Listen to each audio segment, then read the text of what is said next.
who have followed us before. All right, I'll start over again since we just turned on the recording. Good morning, good afternoon, good evening to everyone across the world who's joining us today for the latest Forward Global Women webinar. Forward Global Women was founded around 10 years ago by myself, Professor Rula Kwawis of blessed memory from Jordan, and Rina Bartal from Israel. Our idea was to bring together women in the MENA region to convene these women for cross-cultural, cross-occupational dialogue around issues of concern to all women in the region, and including issues of peace and security. So we currently have teams from Jordan, from Palestine, from Israel, from Morocco, and from Tunisia, and once in a while from Egypt. The mission, as I mentioned, is to bring women together. And for many, many years, we had in-person convenings. Our last in-person convening was in the summer of 2019. And then, of course, the terrible COVID pandemic hit all of us. So since then, we've had a couple virtual convenings as well as webinars every month or every month and a half. So this is our latest webinar. We hope to be in person next summer, God willing, and we'll see how things go health-wise throughout our planet. So thank you again for joining us. We have women, like I said, from all over the world who are joining us this morning. And please remember to keep your audio muted.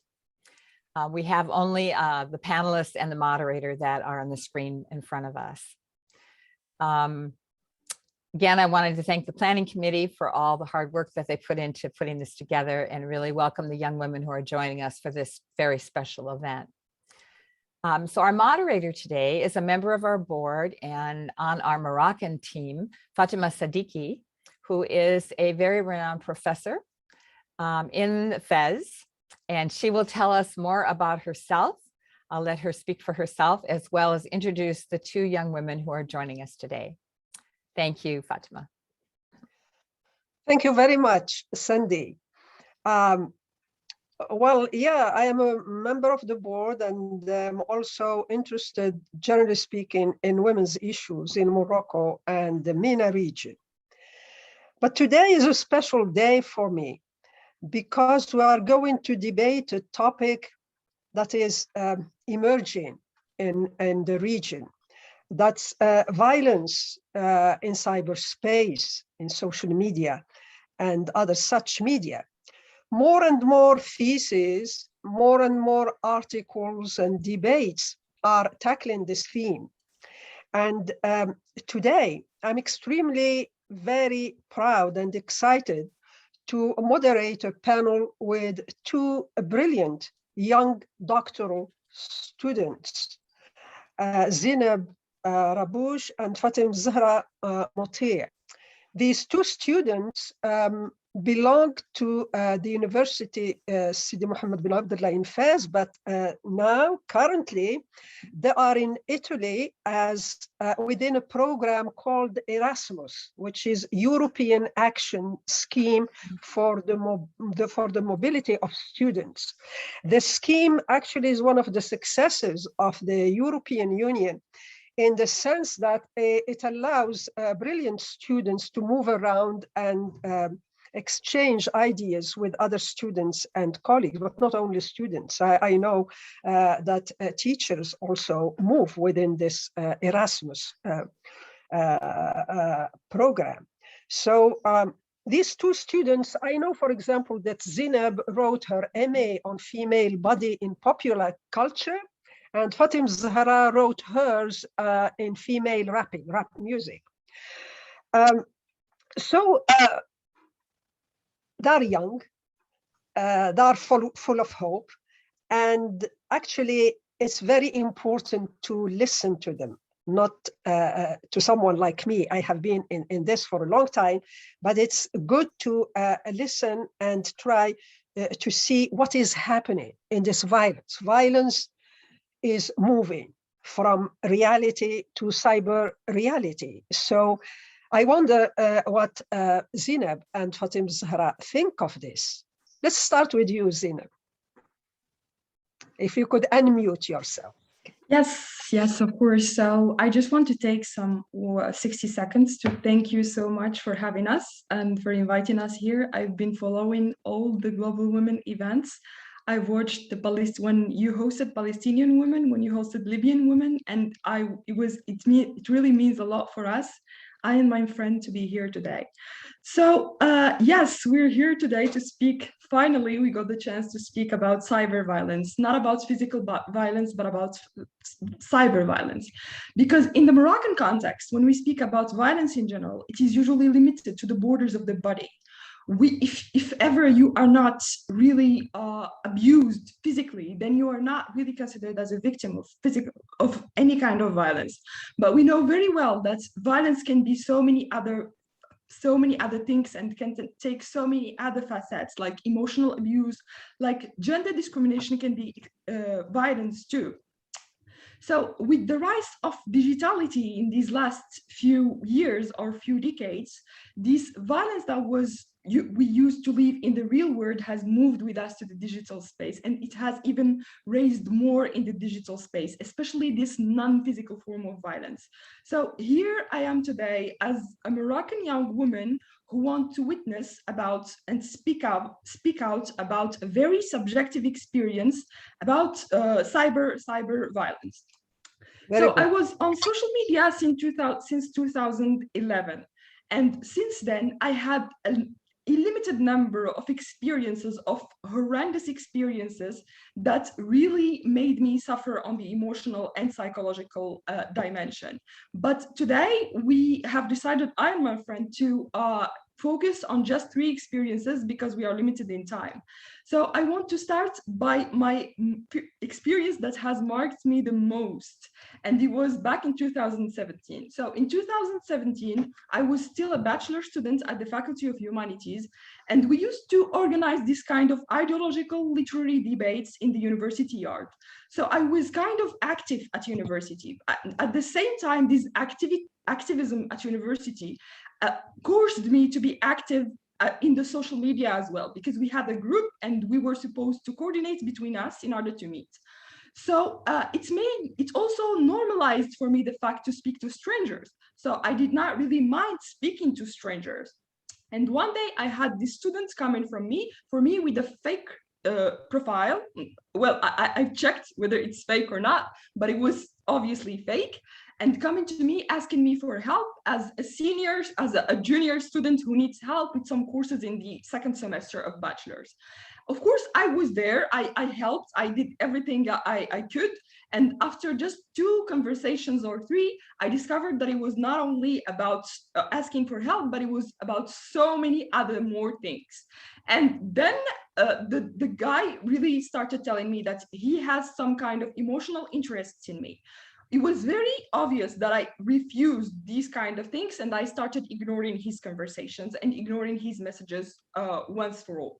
I did not block him, and that was maybe the mistake I did, because I did not know that things could have reached what they have really reached.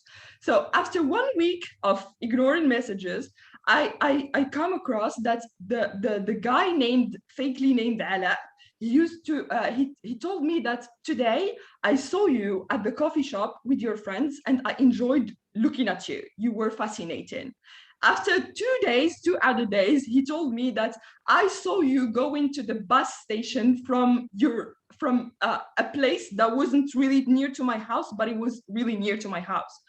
And after that, I just realized that he knew where I live. And that was kind of, it was starting to become more dangerous, because we turned from a very, very basic conversation about having a crush on someone to stalking someone, literally stalking someone. And I decided to talk about it to my friend, because to my very close friend, because I couldn't talk about this, of course, to my parents. I couldn't talk about this to any other elder adults.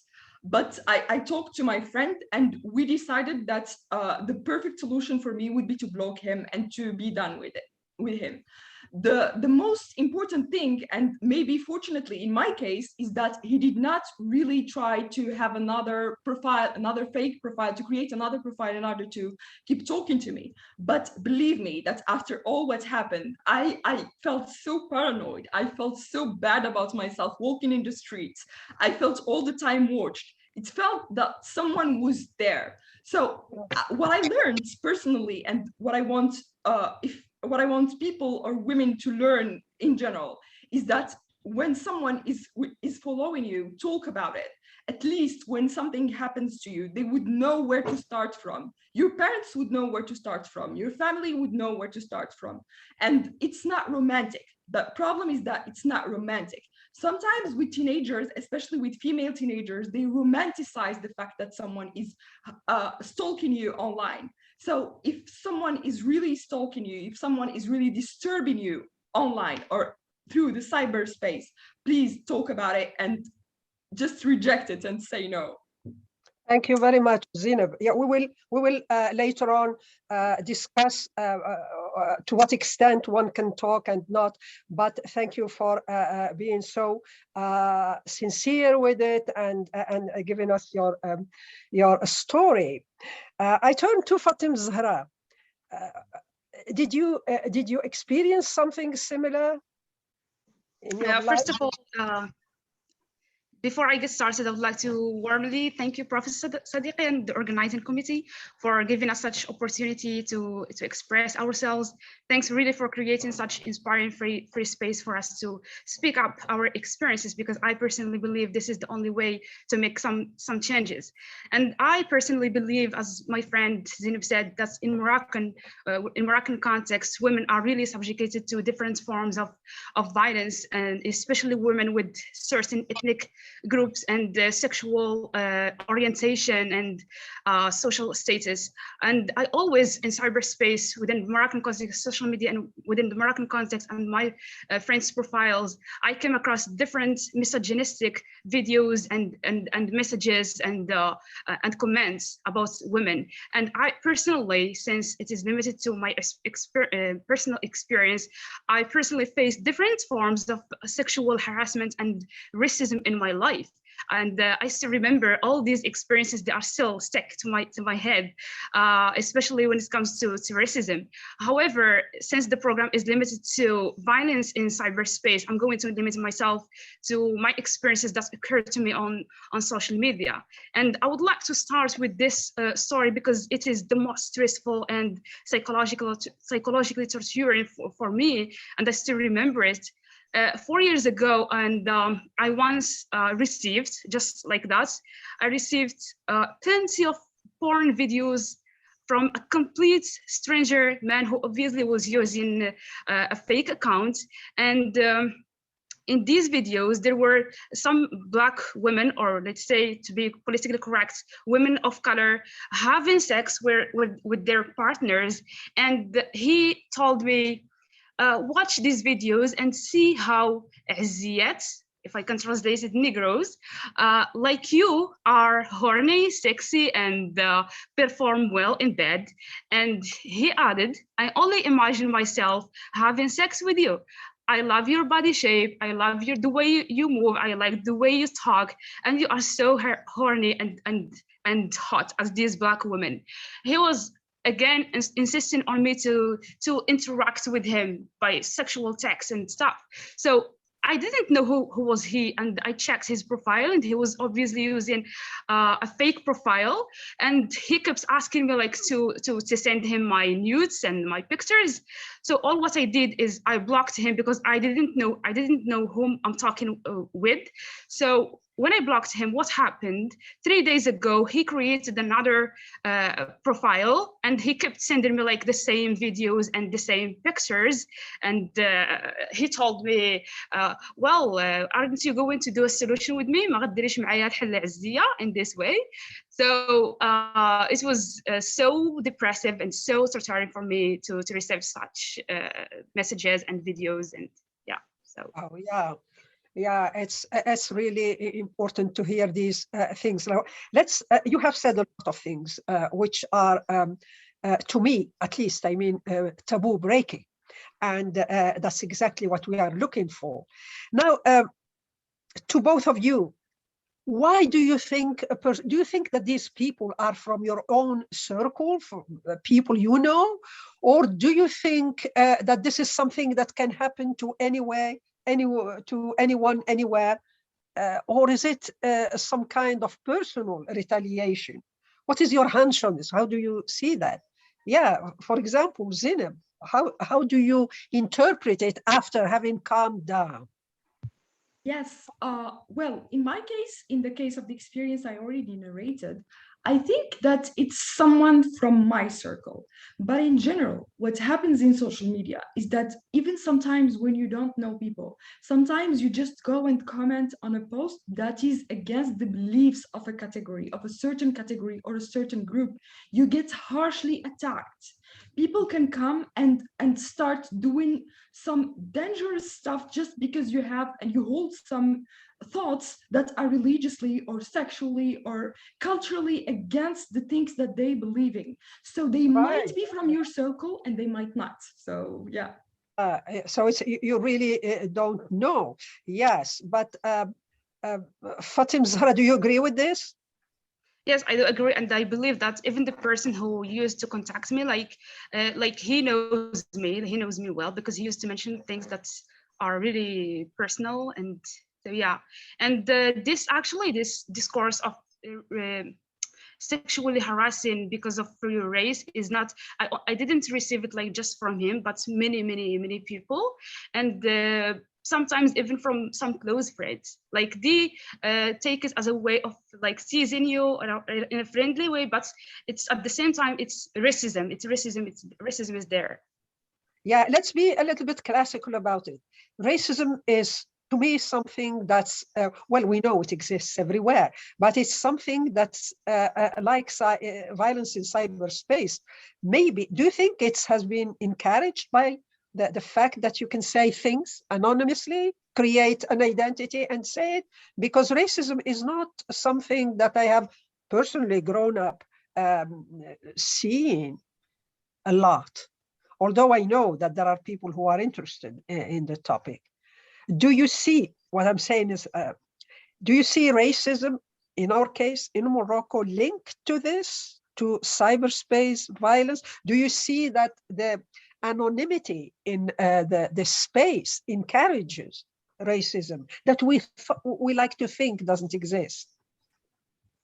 Yes, actually, yes. It is cyberspace is encouraging this form of racism in online platforms, because, for example, a friend of mine used just to send me videos of people of color fighting or having, for example, sex, and she is like trying to tease me with these videos, but at the same time, it's like it's not teasing, or it's not just having fun, but you are like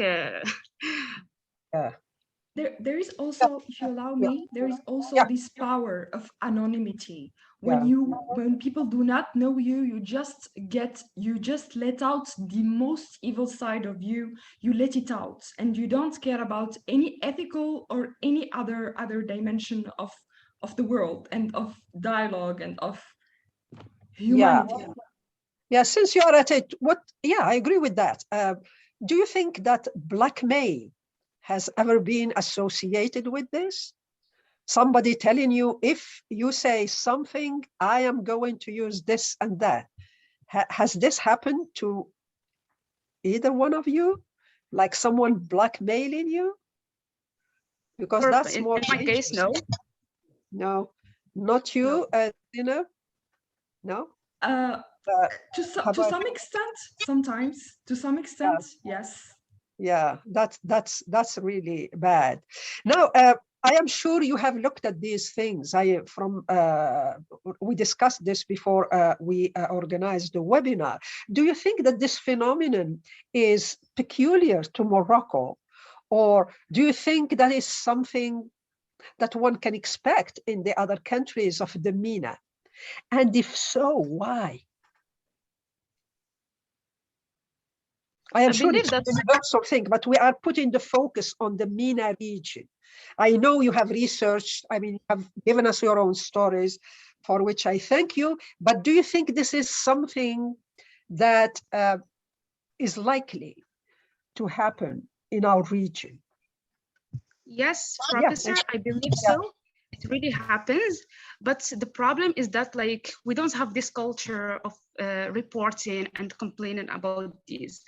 Since it's not physically damaging and hurting, so it's not a violence. It's not considered like a serious problem and a serious crime to report about. So it happens, but nobody talks about it.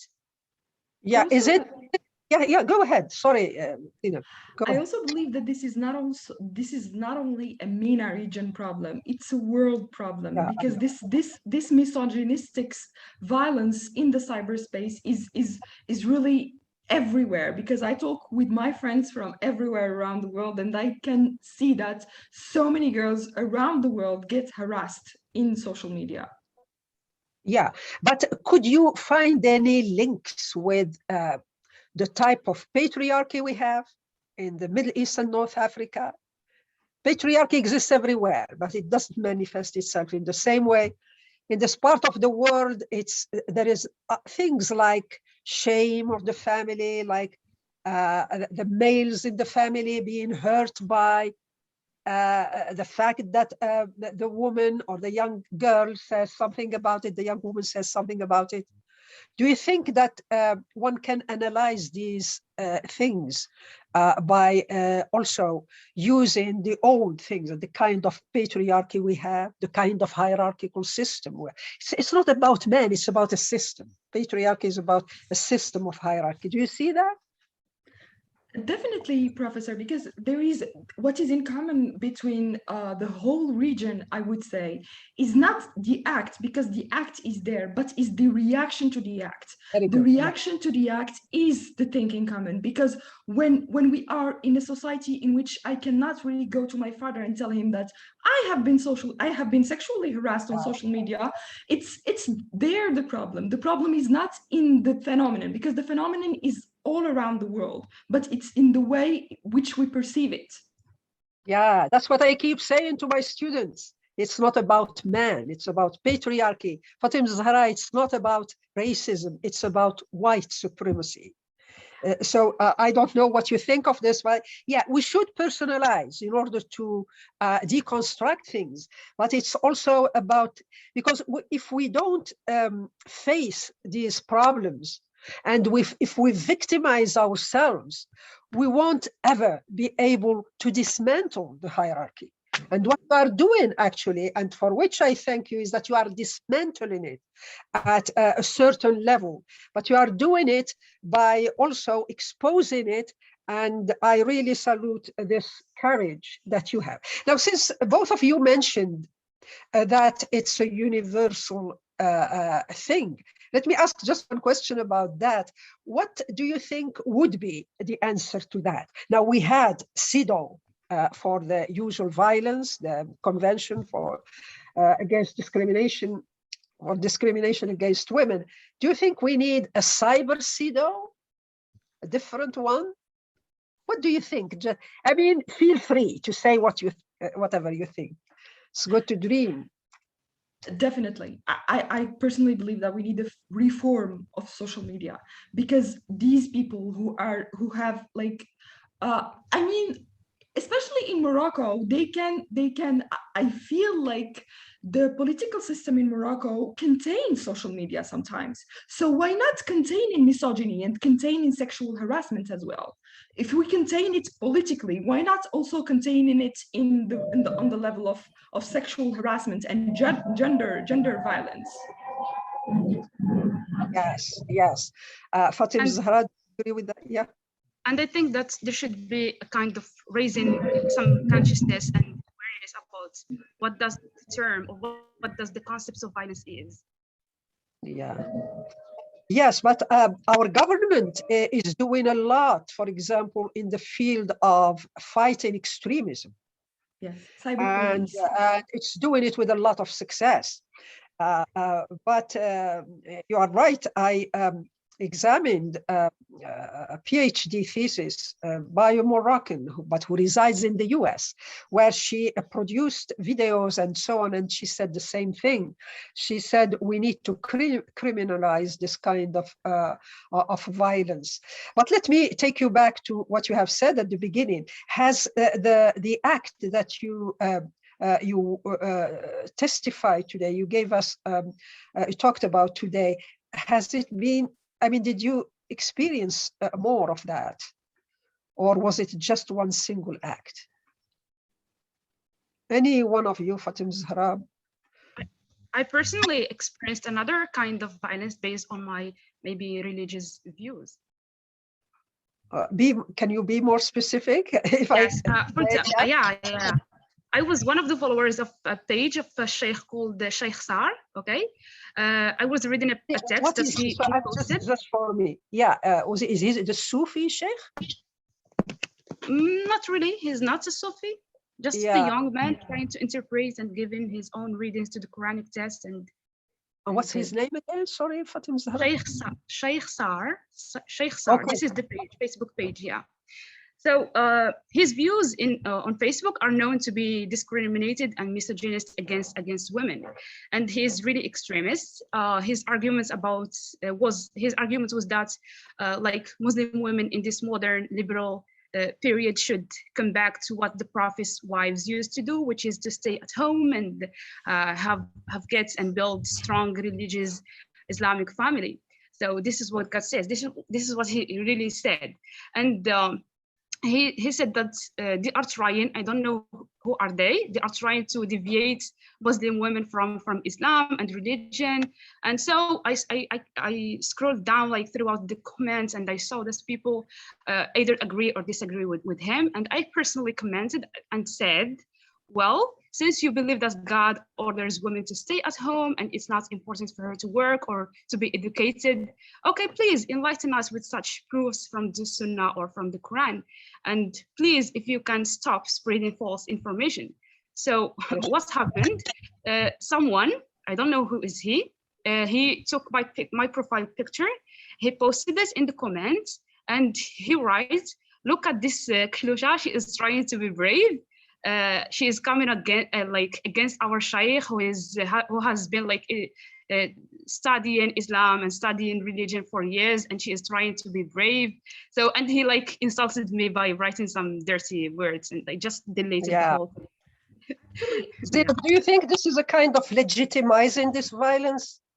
Legitimizing it by anchoring it in a religious discourse? Do you think that's something you can understand in this case? Oh, sorry, I interrupted you. You wanted to say something. You may go ahead. I will ask. I just wanted to add something to what Fatima said. It's about also when it comes to commenting on a post. You also become exposed. Especially if you have a profile picture. This profile picture can go literally everywhere, because in my case, I also get always discriminated based on some interests that are indulged in Morocco in the male-dominated sphere. So if ever I go and express any ideas I have about any rap song or any football team, they would just come in the comments. Anyone against, I mean, like from the supporters of another rap singer or another football team will come and bring your picture and post it in the comments and tell me, Kuzinski, your kitchen. It's not the place where you're supposed to say something. You are not supposed to scatter any opinion about this field, because you're supposed to go to the kitchen, and this is a kitchen syndrome that we cannot really heal in Morocco. That's amazing. And do you know of anyone who has taken such cases to court? No. Not really. Do you think it's possible to do that? Honestly, I've very lately, I watched, it's a very, very new series made by Netflix. It's an American one made. It recounts also the story of a woman who has been emotionally, domestically abused, not physically. And she cannot take her case into court because she has only been emotionally abused. So in America also, emotional abuse is still a very, very problematic field. So in Morocco, I don't think we have any kind of legal démarche that we can follow in order to Yeah. So, I mean, you look at this with some distance, it seems that like the violence or experiences in the real world are somehow being transferred to cyberspace. But when cyberspace appeared for the first time, we celebrated it as an liberating space. Are you disappointed? Because we still need social media, we still need this space. A lot of women would come to you and say, well, I can write about sexuality, I can write about this and that because of social media. No one is with me. I am in a room just by myself. I express myself. What a paradise I am in. I can use a different name. So do you think, I mean, how do you see the two being, can they be accommodated? Like the two faces of this space, the two faces, yeah, of this space. Yes, I agree with you. Yeah. Yes, I agree with you, Professor. Like cyberspace is a double-edged sword. Like it has positive as it has its negative sides.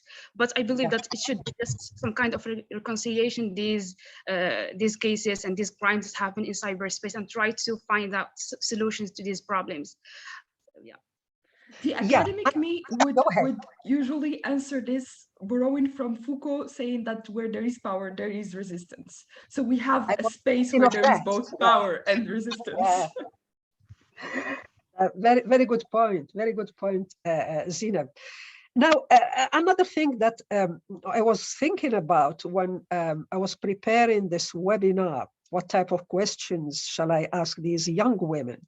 Now, in real life, in my experience, we have always talked about the importance of having female leaders in politics, in academy, in what have you. Do you think this concept of leadership, of women's leadership in cyberspace is possible? And what is the price you have to pay, or we have to pay, who knows, I mean. Yes. Yeah. Do you think we need this kind of leadership in cyberspace? I would call yes, definitely yes. We can have female leaders on social media, but there is a gender tax that we should pay for it, because you are always attacked, not because of your skills, not because of your performance in the field where you are trying to work, but because of your gender all the time. And that's the problem, I believe. Yeah. Fatimazahrae, do you have something to add to that? Can we have leaders? And do you think that having a leader in cyberspace would alleviate somehow, I mean, the ordeal, or would change it? Because we want to change these things. You cannot just, receive it, like be receptive of it. There should be a solution, and it should come from you, young women. Yeah. Yes, I do believe even the solutions should come from women themselves, like because women are the ones who are experiencing this kind of crimes and violence. So they are the ones who should be leaders, and they are the ones who should take the torch of light and go for change. Yes, absolutely, yes. Very good. That's a very good, to both of you, very good answers. So now, cyberspace in Morocco, let's think about it. How many women have access to it? If you look at the entire population, with something approaching 30% of women being illiterate, rural, or belonging to destitute or lower poor classes. I am just curious to know your thoughts about what type of women. Are they just students, activists? Who is the style of the woman attacked, or attacked in cyberspace? Yes, I believe that's like the biggest. Shall I Go talk? ahead, Fatima. Go ahead. I believe that the biggest portion of women that are like who are facing this kind of violence are the women who are like let's say they are more daring to express their views, especially when it comes to feminism, to Islam, and to gender equality. So they are really insulted. Yeah. But No, yeah, go ahead, Zineb.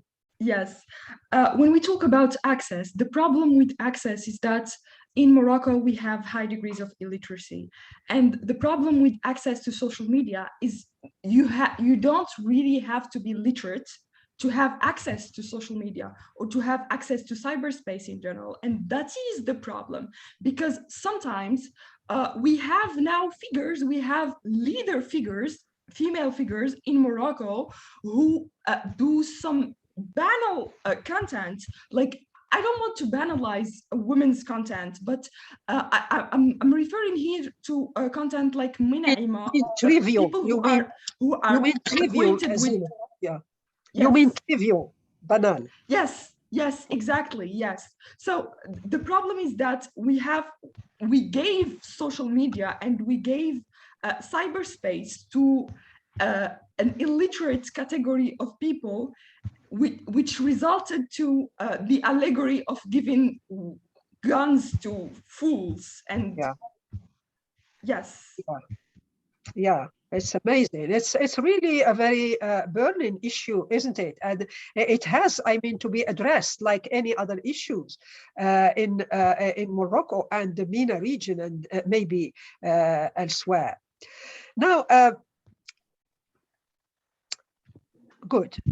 We have to address it. How? Can you think what strategy would one take? It's good to give testimonies. It's good to say that it exists. Awareness is important.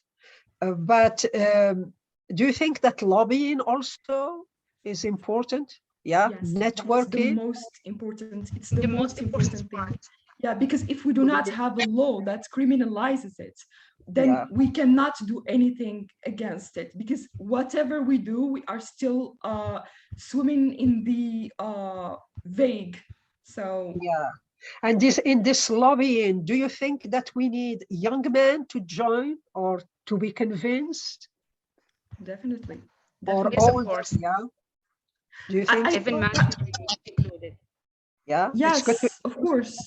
And talking about this, I wanted to highlight, as I already mentioned in the abstract that I sent you, Professor, I wanted to highlight that in social media, we are not only harassed by the other gender, but sometimes we are harassed by women. I personally, in so many cases, got insulted by women from the same gender, saying that I said something that is between parentheses, they call feminist. And the word feminist in social media, in Moroccan social media, is pejorativized. It feels like it's a bad thing to be a feminist in Moroccan social media, because for them, if you're a feminist, then you're a liberalist, then you're an anti-Moroccanist, then you're so many other things that you are not, of course. good. But Zahra, you have something to add? If not, no. Yeah, now we have a lot of things that you raised, good points, hot problems, and I thank you for that. There is an audience which has been listening to us. I invite you to to ask questions. You may ask questions in Arabic or French, and once I get them, I will do my best to translate them. I think that we have already, yeah, it's already there. Yes. Yeah, so we will have something like, 10 minutes or so, or maybe more. If not, if no question is asked, I will continue. I would be very happy to ask you more questions. So there is a question by Hagar. What about women? Public figures. Yeah, you have this question. Do you, what do you think of women public figures like politicians and we have some of them. We have a head of political party, you know that, Nabila, and she has head of. Now, what do you think of these public figures? I've just summary that they are being criticized more. Yeah, this is a good question by Hagar. Yeah, Hagar. These public figures, of course. I mean, the stronger the woman, the more vulnerable she becomes in the public. So what do you think of that? Do you think that they are also subject to this harassment? Yes, Professor, they are also subjugated to this kind of harassment especially because of their political views. If she is against their party, political party, or if she is against like their political views, they kept like insulted her in the comments and like criticizing her for her political agenda. To block her, maybe. Yes. And there is something else, is that when you become a Moroccan female public figure or a Middle Eastern and North African female public figure, you lose your body. Your body is no more yours. Your body is the people's body, it's the Moroccans' body. You should save it. It's their dignity, it's their honor, it's their everything. So whatever you do to your body, if you uncover it, then you uncover the honor of Morocco. And this is a real issue. Yes, good. Yeah, there is another question by Sandy. A double standard with men and women. So there is this, what do you think of it? This double standard, young ladies. It's not only women, it's men and women.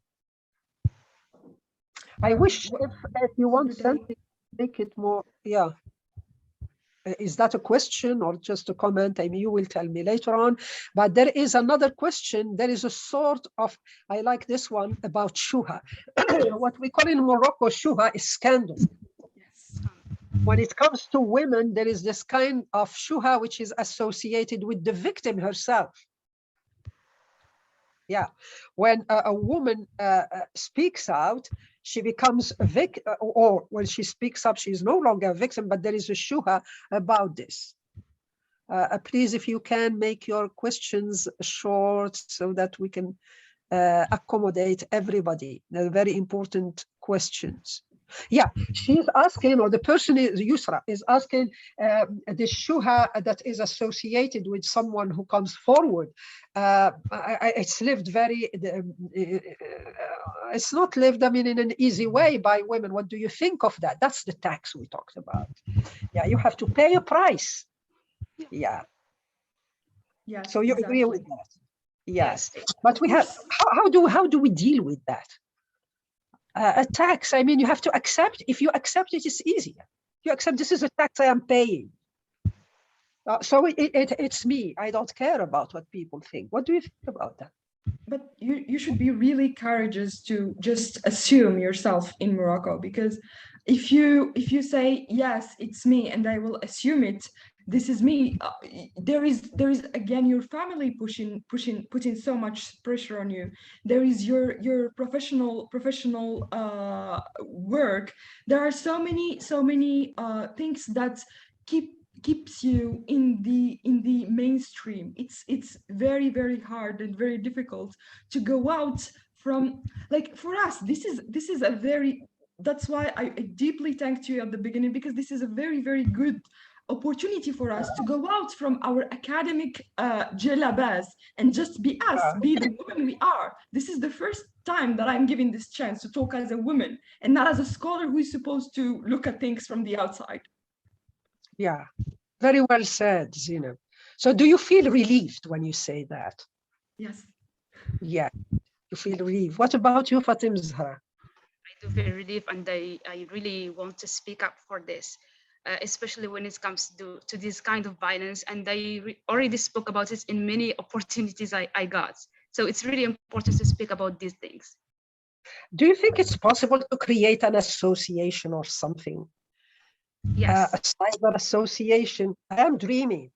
I mean, that deals with these testimonies. Maybe that's one way to scare people, to scare them off, because when they don't use their name, that's already a weakness. One can attack.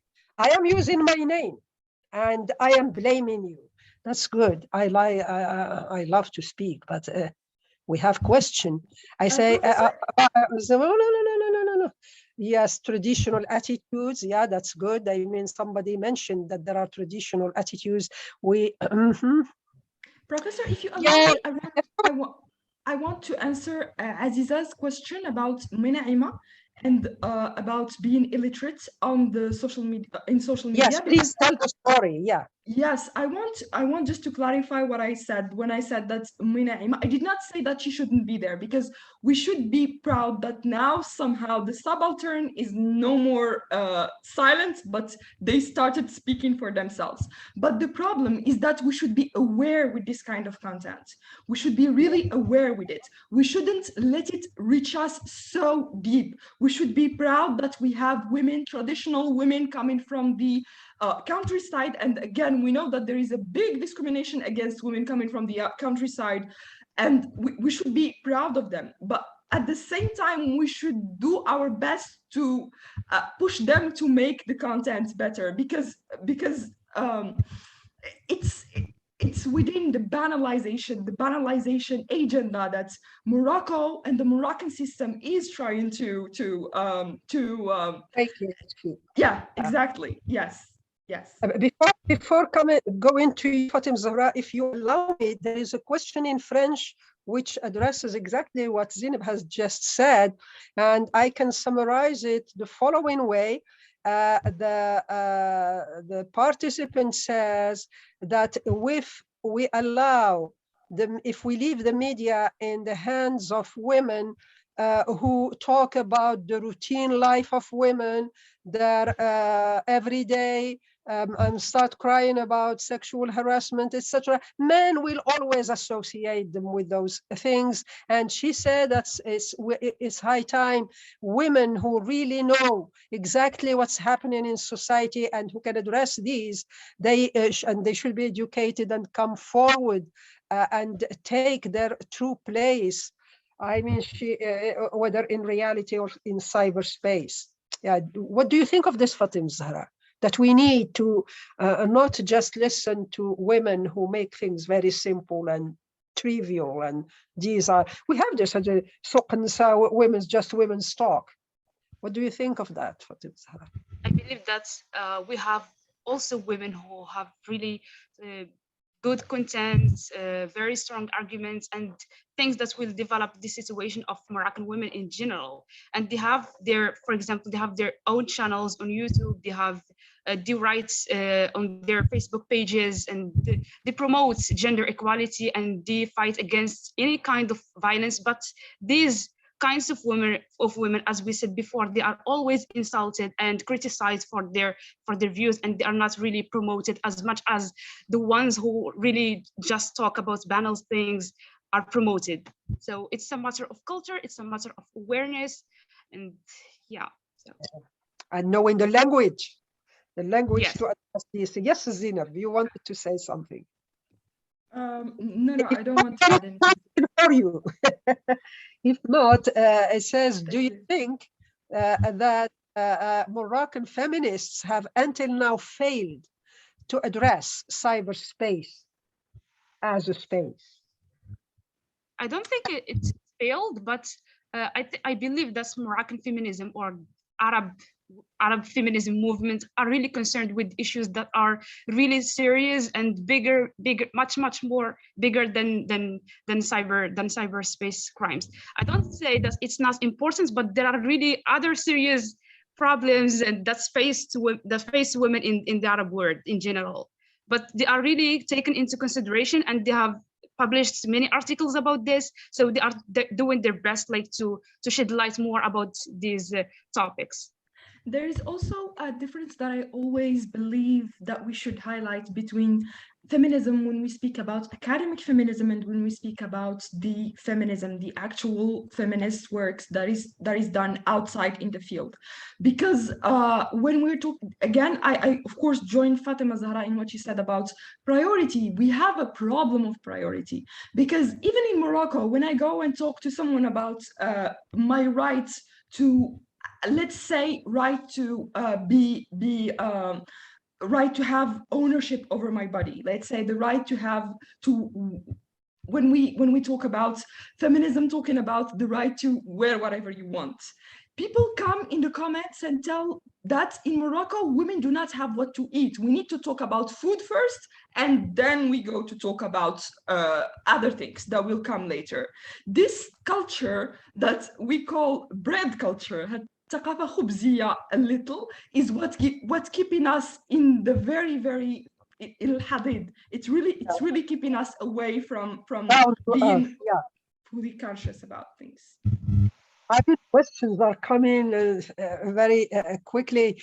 There is a question in French, which I am going to summarize without looking at it. It says that what Mifa Naima said, she said it's one way, maybe you mentioned this, that simply the decision makers wanted to use to like minimize what women said, but at the same time, have some money, get some money. It's a way of gaining money, what she yeah, do you agree with that? Definitely. Yeah, I so do you agree with that, because social media in general in Morocco is a source of money, is a source of rizq, because for so many people, taking into consideration the infrastructural materialistic circumstances that women in Morocco live in. So of course, yes, I definitely agree. Yes, one question for you, Fatimazahrae. Social networks have helped women throughout. Yeah, they allowed a new feminist counter discourse. Do you agree with this? And before that, there was a question, that a long question, which said, yes, it's good, it's all that, but we also need academic research. So we have two things. Do you think academic research, we need it, more of it? And second, do we need that we have to couple it with social networks? Yes, of course. Like academic research is very important because you go deep down into research and like collect, for example, real experiences, and you academically and professionally work on them and come out with a very important and strong solutions to solve these problems. But at the same time, these academic work and results should be implemented into reality. For example, as you said, we can create an association talking about this. So this kind of association is a practical part of these academic work. So they are interrelated and interconnected with each other. So should be like the theory and the practice at the same time. Yeah, do you agree, Zineb? Yes, I definitely second that. Yeah, Yes. it's also, I mean, it makes, I also agree with that. It's a good way. There's a question in French which says, what is the true Moroccan woman, une vraie femme marocaine? How do you characterize her? Because she, the person keeps hearing that Moroccan woman, is there an authentic Moroccan woman? Can I answer, or do you want to start, Fatimazahrae? Yeah. Okay, for me, at least for me, if there are 20 million Moroccan women, so there are 20 million Moroccan women. There is no true Moroccan woman and false Moroccan woman, because each woman is a woman in herself. Even now, we're in Italy nowadays, and they keep asking us weird questions about Morocco. And all the time, I keep telling Fatimazahrae, we always have this discussion about the fact that there are so many Moroccos. There is not only one Morocco. I and my neighbor live completely different. Like they do things that I don't, and we have things in common, but we are completely different. And this is what we should really know. Yeah. Yes. Good. Another question to both of you. Do you see yourself as part of a fourth wave of Moroccan feminism? Oh my God, we reached the fourth wave. You are getting younger every year, my dear friends. It's good to be a university professor. I mean, students are getting younger every year. It's unfair. Go ahead. Well, it's a difficult question for me, honestly, because do you see it as a fourth wave?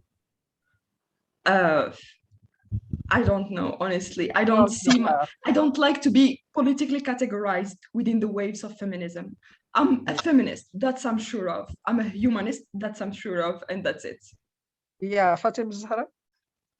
The same thing for me. Like I defend women's rights and Yeah. I'm a feminist. Mm. Yeah, what way? Yeah, that's good. But this is my question here. Do you think that women can reach out to each other across ideology? They have done so. I mean, historically, do you think that with social networks you can reach out women across ideology, across ethnicity, across what Forward Global Women is doing? Actually, yeah. Yeah, exactly. Do you believe in this? Yes, absolutely. Of course, yes. And we must also know that social media gives us the priority and the luxury of being together without being together. So we do not really need to be in one space to meet in a common place. So we can find our common ground, and this is the most important thing. And in order to find this common ground, I think we need to promote more dialogue. And we need to be more open towards the other. We need to always hear more than talk, and maybe read more than in the context of social media, read more than write.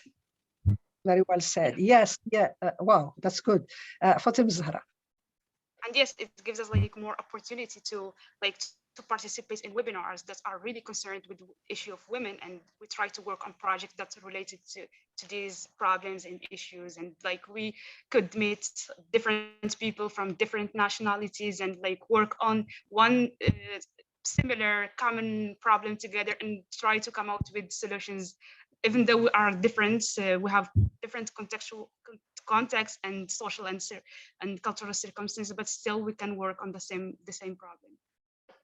Yeah, there is a question about values. Do you think we should encourage values in cyberspace? We have to define them. We have to agree on them. Yeah, this is some kind of things that we can agree with. There was a question that has disappeared. I thought it was an interesting question.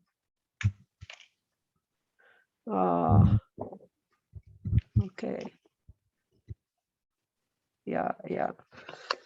How do you trigger so many questions, my dear friends? I saw if you allow me, I saw earlier. Yeah, excuse me, Zineb, I just don't want to lose this one. They keep going up and down. Anyway,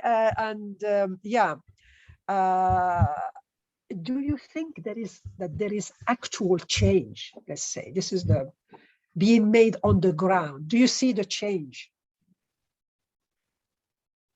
On what I can see it. exactly. You are 25 years old. Do you see any change in your lifetime as young academics, activists, feminists, brilliant women? Do you see change in the mentalities? Definitely, there is change, but in my case, personally, I'm holding a kind of realistic, pessimistic point of view, which goes to say that maybe we are changing more sometimes towards the worst, because sometimes I can see, especially from social media, that people are becoming half of the people are becoming more liberated and half of the people are embracing orthodoxies more. So this is Morocco. This is how Morocco is chaotic and is problematic nowadays. Do you agree, Fatimazahrae? Agree with Zineb, yes. Yeah, you agree with that. That's good. But don't you think this just in brief, do you think that our young men are changing? But if I, for example, compare them to their fathers, they look to me a bit different. They cry. They are gentler. They accept things. Do you believe that? Do you think do you think we need to work more on young men than on young women? As a professor, I believe there are changes in the mentalities of both men and women, but still we need we need to. We did not hear the last part that we need to. I did not hear the last part of what you said, Fatimazahrae. I said that we need to work more and more to change these mentalities, but still there is Zineb. It's a culture. It's a culture. It's a combination of culture. We need television, we need laws, we need culture, we need people, we need the literature, we need the cinema. All these aspects, all these components of the society needs to all be working all together. They need to go into a dialogue and reach a ground which will take us to go move forward. Yeah, one question from a student which says, don't you think that we should really take advantage of social media? Yes, it hit us like that. It's so mind-blowing. But actually, don't you think that we can take advantage of it, profit from it, through various productions, whatever the content is? What do you believe? What do you think of this? I do really agree with that. And it is the only weapon that we should fight back with it. Okay, good. So we need to have the problem first before thinking of solving it, as one would say. Yeah. Exactly, yes. Well, that's a really good. You have triggered so many questions that we can, yeah. Okay, so I think we are approaching the end of this. Well, I cannot thank you enough. I really enjoyed this conversation. This is the first time I have this conversation with you two ladies here in a webinar. And it's beyond what you made me a happy woman. That is, it's beyond my expectations. So having said that, I would like to thank everybody who asked questions and your answers also.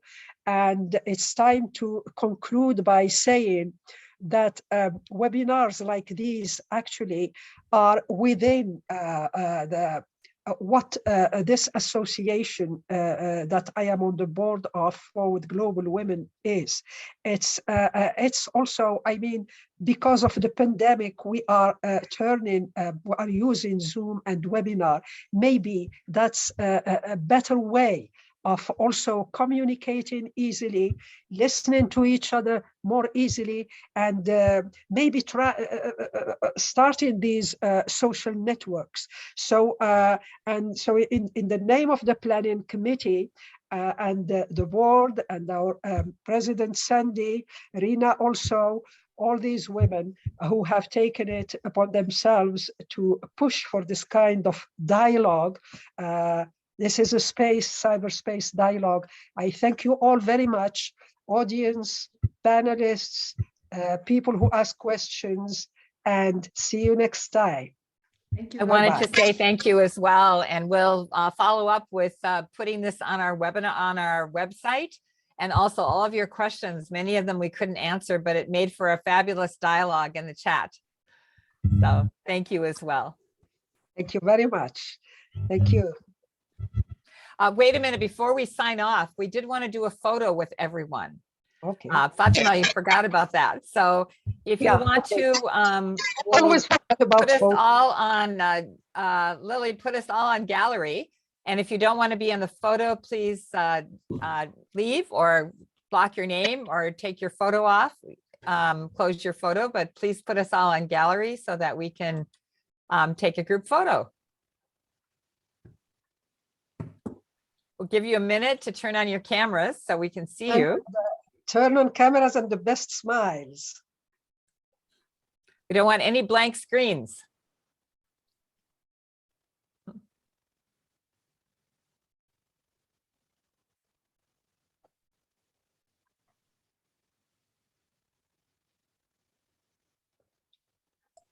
We were actually asked to do the Zoom format so that we could see each other. So please turn on your cameras, or if you don't want to be on the photo, then just sign off.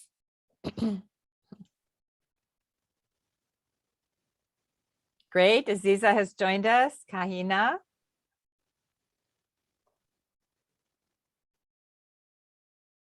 Anyone else want to join in the picture? I took a few, so Okay, we're good. we've got a few more joining us. All right, everyone smile.